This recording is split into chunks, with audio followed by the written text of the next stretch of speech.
অসমতে অসমীয়া ডেকা ইনষ্টিটিউট খুলি শিকাই আছে আৰু তাতে আমাৰ অসমীয়াৰ সংখ্যা একদম কম বহিৰাজ্যৰ পৰা আহি পেলাই তেওঁৰ পৰা শিকি আছে তেওঁলোকে কেতিয়াবা ফুচি যাব পাৰে কিন্তু আমাৰ পৰা যিবিলাকে যদি তোমালোকে পোষ্টবিলাক চাব বিচাৰা বেক সাপোৰ্টৰ চাওক আপোনালোকে প্ৰমাণ প্ৰত্যেক দিনাই আমি সাপোৰ্ট দিওঁ ষ্টুডেণ্টবিলাক প্ৰত্যেক দিনাই সাপোৰ্ট পাই আছে এইটো বেক সাপোৰ্টৰ প্ৰমাণ কেনেকৈ মাহত 2 পৰা 2.5 লাখ টকা ইনকাম কৰিব ইয়াতে আছে যুৱকসকল এইসকল যুৱক চাওক আপোনালোকে কেমেৰাত দেখুৱাইছো এয়া কলা স্পৰ্টিং এয়া পিন্ধি আছে তেওঁলোকে এইসকলে চাওক আপোনালোকে চাকৰিৰ পিছফালে নহয় বহুতে আমি চাকৰিৰ পিছফালে দৌৰি ফুৰোঁ আসসালামু আলাইকুম নমস্কাৰ গুৱাহাটী মহানগৰীত আছোঁ জানে ইয়াত আহিলেই খৰচ হয় কিন্তু ইয়াত আহিলে আপোনালোকে নিজকে উপাৰ্জনমুখী কৰি লৈ যাব পাৰিব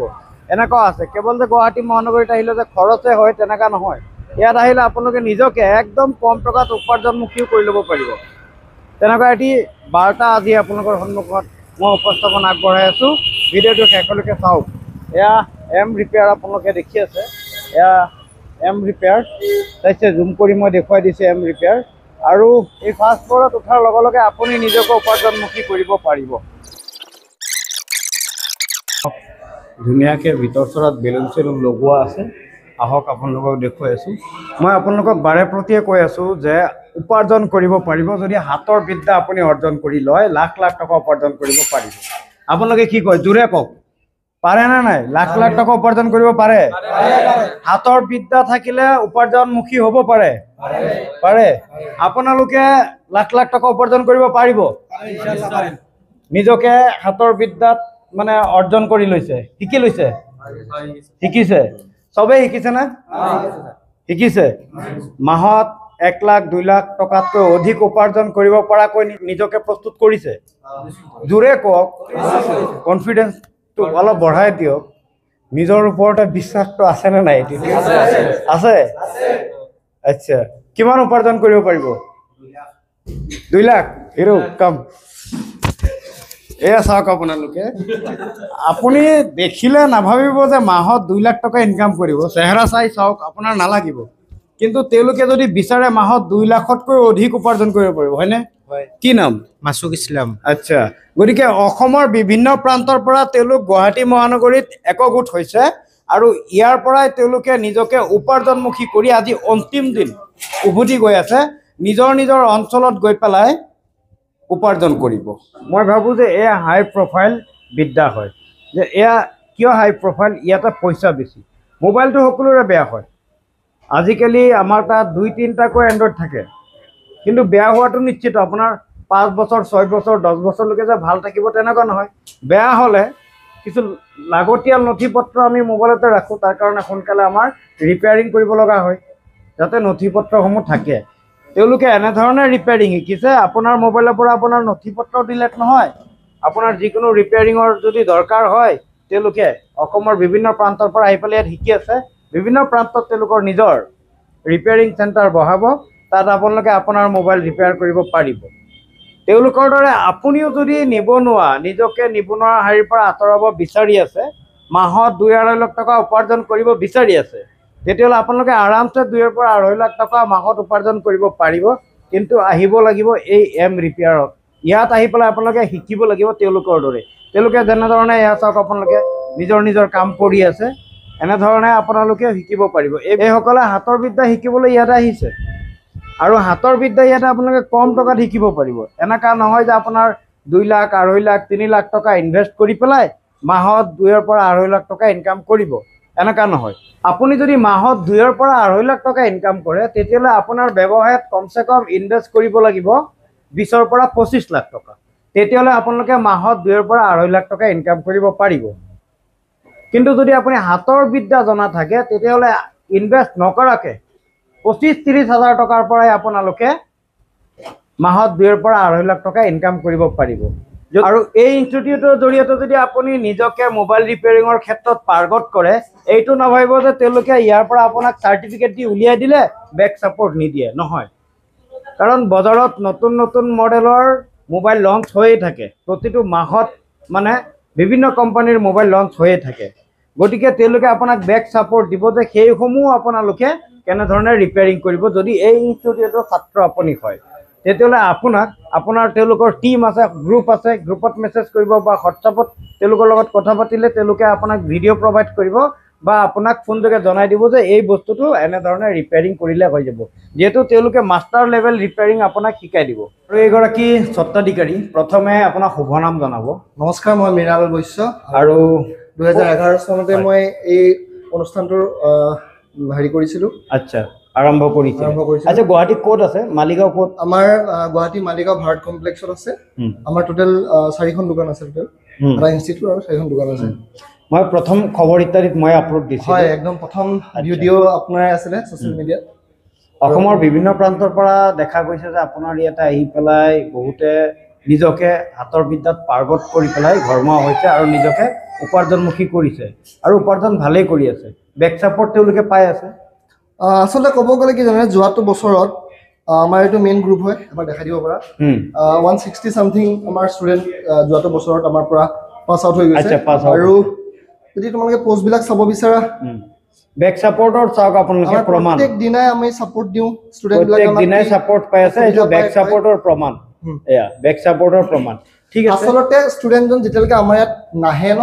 তেতিয়ালৈকে তেওঁ এটা বহুত ডাঙৰ কনচেপ্ট বুলি ভাবি থাকে যে বহুত টকা ইনভেষ্টমেণ্ট লাগিব, বহুত কিবা কিবি, বা মানে যিহেতু কিছুমান ষ্টুডেণ্ট এনেকুৱা থাকে যে এইটো লাইনৰ একেবাৰে নহয়, একেবাৰে ধৰক তেওঁলোকৰ অভিজ্ঞতা নাথাকে, তেতিয়া কি হয় তেওঁলোকে বহুত ডাঙৰ কিবা কনচেপ্ট বুলি ভাবে। আচলতে ইমান ভয় কৰিব লগা একো নাই।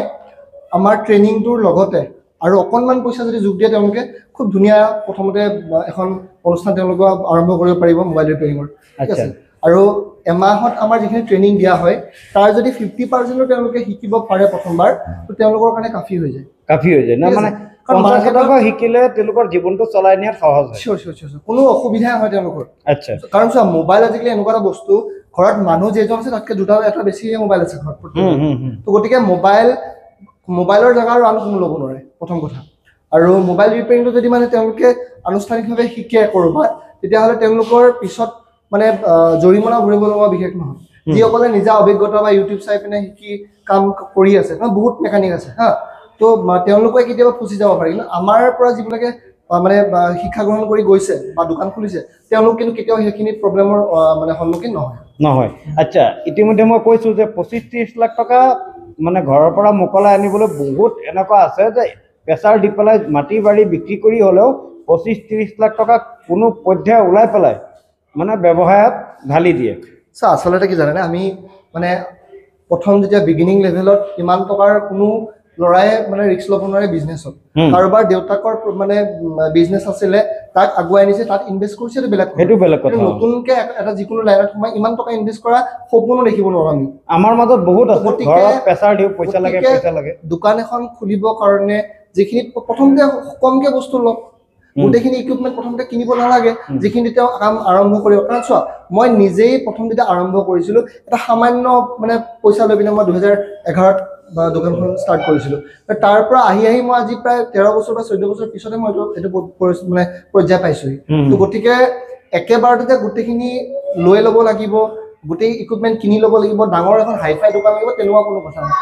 ঘৰত বহি থকাতকৈ এনেই নিজৰ হাতৰ এটা বিদ্যা শিকক, তেওঁলোকে চেষ্টা কৰক, কষ্ট কৰক। অসমতে অসমীয়াই শিকাই আছে, কিন্তু বহুতে নাজানে। আমাৰ অসমীয়াই মানে অলপ পইচা খৰচ কৰি পেলাই শিকিবলৈ বিচৰা নাছিলে, কিন্তু এইগৰাকী অসমীয়া দাদাৰ পৰাই অসমৰ বাহিৰৰ দিল্লী হওক, লক্ষ্ণৌ হওক বা মানে উত্তৰ পূৰ্বাঞ্চলৰ বিভিন্ন স্থানৰ পৰা আহি পেলাই তেওঁৰ পৰা শিকি গ'ল। তেওঁলোকে নিজকে উপাৰ্জনমুখী কৰি গ'ল, 2 পৰা 2.5 লাখ, 3 লাখ, 4 লাখ এনেকুৱা ধৰণে নিজকে এতিয়া উপাৰ্জন কৰি আছে। এই হ'ল সেইগৰাকী দাদা, যিগৰাকীয়ে মানে অসমৰ বাহিৰতো, এইটো তেওঁৰ ইনষ্টিটিউট কিন্তু অসমত। আপুনি অসমৰ পৰা শিকাইছে, প্ৰথমে অসমীয়া আপোনাৰ প্ৰথমে অসমীয়া ল'ৰাই আপোনাৰ পৰা শিকিব বিচৰা নাছিলে, প্ৰথম নাছিলে। কিন্তু যেতিয়া অসমৰ বাহিৰৰ প্ৰান্তৰ পৰা, বহিৰাজ্যৰ পৰা আহি পেলাই আপোনাৰ পৰা শিকি গ'ল, তেতিয়া মানে আমি গম পাইছোঁ যে আপুনিতো অকল সেইটো বুলিয়ে নহয়। আচলতে মানে কি হ'ল, যেতিয়া যিখিনি আগতে মোবাইল ৰিপেয়াৰিং কৰি আছিলে নৰ্মেল, মানে ধৰা চাৰ্জিং পিন চেঞ্জ কৰা হৈ গ'ল বা বেটাৰী ৰিপ্লেচ কৰা হৈ গ'ল, ডিছপ্লে ৰিপ্লেচ কৰা হৈ গ'ল, সেইবোৰ কাম যেতিয়া বাদেও যেতিয়া বাকী প্ৰব্লেম আহিব ষ্টাৰ্ট কৰিলে ফোনত, তেতিয়াৰ পৰাহে মানে মানুহবিলাকৰ চেঞ্জ আহিলে যে হয়, আমি চিপ লেভেলতো কাম শিকিব লাগিব, অকল ডিছপ্লে দি আপোনাৰ মানে বেপাৰখন নচলিব। গম পাইছেনে? তেতিয়াহে নিজকে মানে আপডেট কৰিবৰ কাৰণে ষ্টাৰ্ট কৰিছে ধৰি লওক 2016-17 মানৰ পৰাই আচলতে সেইখিনি বস্তু আমাৰ অসমত বেছিকে আগবাঢ়িছে আচ্ছা কথাটো আপুনি এবাৰ ভাবক যে অসমতে অসমীয়া ডেকা ইনষ্টিটিউট খুলি শিকাই আছে আৰু তাতে আমাৰ অসমীয়াৰ সংখ্যা একদম কম বহিৰাজ্যৰ পৰা আহি পেলাই তেওঁৰ পৰা শিকি আছে অৰ্থাৎ তেওঁৰ ইনষ্টিটিউটৰ লেভেলটো কি পৰিমাণ থাকিব লাগিব মানে ৰেটিংটো কি পৰিমাণ থাকিব লাগিব বহিৰাজ্যৰ পৰা আহি শিকি গ'ল কিন্তু আমি অসমীয়াই খবৰেই লোৱা নাই আমি অসমীয়াই শিকিব নোৱাৰিলোঁ কিন্তু এতিয়া যেনিবা এইটো এতিয়া ইউটাৰ্ণ মাৰিছে অসমে চিনি পাইছে এতিয়া আৰু অসমীয়াই ভৰি পৰিছে তাকে কিন্তু এটা সময় আছিলে যে অসমীয়া অহা নাছিলে এটা সময় আছিলে যে আমি অসমীয়া হৈ চিনি পোৱা নাছিলোঁ অহা নাছিলোঁ বহিৰাজ্য আহি পেলাই সুযোগটো লৈ গ'ল বহিৰাজ্যৰ বিভিন্ন ডেকাই তেওঁৰ পৰা আহি পেলাই শিকি গ'ল অৰ্থাৎ তেওঁৰ মোবাইল ৰিপেয়াৰিঙৰ institute master level mobile repairing শিকায় অসমতে শিকায় গুৱাহাটী মালিগাঁৱত তেওঁৰ ইনষ্টিটিউট আছে প্ৰথম যেতিয়া তেওঁ ইনষ্টিটিউট আৰম্ভ কৰিছিলে তেতিয়া বহিৰাজ্যত দিল্লী হওক লক্ষ্ণৌ হওক এনেকৈ বহিৰাজ্যৰ পৰা আহি পেলাই অসমত থাকি তেওঁৰ পৰা শিকি গ'ল মানে তেওঁ কি লেভেলত কাম জানিব লাগিব আপুনি নিজেই ভাবক মানে বহুত কেইটা এনেকুৱা ইনষ্টিটিউট এটা বাহিৰত চলি আছে যেনে আপোনাৰ সুৰতত চলি আছে বা লক্ষ্ণৌতো চলি আছে তো মোৰ ষ্টুডেণ্ট হয় তেওঁলোকে নিজাকে এতিয়া ট্ৰেইনিং ইনষ্টিটিউট মানে তেওঁৰ পৰা শিকি গৈ বাহিৰত ইনষ্টিটিউট খুলি তেওঁৰ ছাত্ৰই বাহিৰত ইনষ্টিটিউট খুলি পেলাই উপাৰ্জন কৰি আছে আনকো শিকাই আছে অৰ্থাৎ এইগৰাকী অসমীয়া ডেকাই এনেকুৱা ট্ৰেইনিং লৈ আহিছে আৰু এনেকুৱা ট্ৰেইনিং দি দিছে যে বাহিৰত গৈ পেলাই দিল্লী লক্ষ্ণৌ বাহিৰত আমাৰ অসমতকৈ বহু উন্নত হয় কিছুমান এনেকুৱা কেছো পাইছো মই আমাৰ ইয়াৰে নলবাৰী হওক বা বৰপেটা চাইডৰ কিছুমান ল'ৰা আছে তাতে যাই ট্ৰেইনিং লয় তাত যেতিয়া তেওঁলোকৰ ফেকাল্টি কেজনে সোধে যে মৃণাল ছাৰক চিনি পোৱা নাই বুলি যেতিয়া কয় মানে অসমৰ পৰা গৈছো বুলি মানে অসমৰ পৰা বাহিৰত গৈ ট্ৰেইনিং লয় তাতে যেতিয়া মোৰ কথা সোধে যে অমুক চিনি পোৱা নাই বুলি তেতিয়াহে তেওঁলোকে আকৌ মোৰ তাত মানে ফোন নম্বৰ চম্বৰ লৈ পিনে মোক যোগাযোগ কৰে কিন্তু আমাৰ বহুত কেইটা আছে বৰপেটা ৰোডত আছে এজন ভাইটি তেনেকুৱা কেছ হৈছিলে তাৰপিছত আপোনাৰ মুকালমুৱাত এজন আছে চেম তেনেকুৱা কেছে হৈছিলে মানে গৈ পাইছে তেওঁলোক বেলেগ ইনষ্টিটিউটত তাতে গৈ পিনে যেতিয়া মোৰ নাম হৈছে তেতিয়াহে মোক তেওঁলোকে চিনি পায় গতিকে ডিছপ্লেত মই নাম্বাৰ দি দিছোঁ এগৰাকী মৃণাল বৈশ্য দাদাৰ এইগৰাকী মৃণাল বৈশ্য দাদাৰ সৈতে আপোনালোকে কথা পাতি পেলাই মোবাইলৰ A to Z মাষ্টাৰ লেভেললৈকে আপুনি ৰিপেয়াৰিং শিকিব পাৰে তেওঁৰ এই এম ৰিপেয়াৰ ইনষ্টিটিউটৰ জৰিয়তে আচলতে ফোনত গোটেইখিনি বস্তু তেওঁলোকে বুজি নাপায় হা তো গতিকে মই বিচাৰিম যে যোনো কোনোবা যদি আগ্ৰহী হয় আহক আহি পিনে আমাৰ ষ্টুডেণ্টৰো কথা পাতক যিটো বেটছ ৰানিং চলি থাকিব যেতিয়া আহিব ধৰি লওক 5-6 দিন পিছতো আহিব ন তো আমাৰ যিটো বেটছ ৰানিং চলি আছে আমি কোনো নাথাকো তেওঁলোকৰ লগত পাতি লওঁ কি শিক্ষা পাই আছে কেনেকুৱা এক্সপিৰিয়েঞ্চ ষ্টুডেণ্টে আচলতে বেষ্ট ফিলিংটো মানে শ্বেয়াৰ কৰিব পাৰিব আমিতো আমাৰ ভালখিনিয়ে ক'ম কিন্তু আচলতে প্ৰপাৰখিনি কোনে ক'ব ষ্টুডেণ্টসকলে যিসকলে অলৰেডি শিকি আছে আমাৰ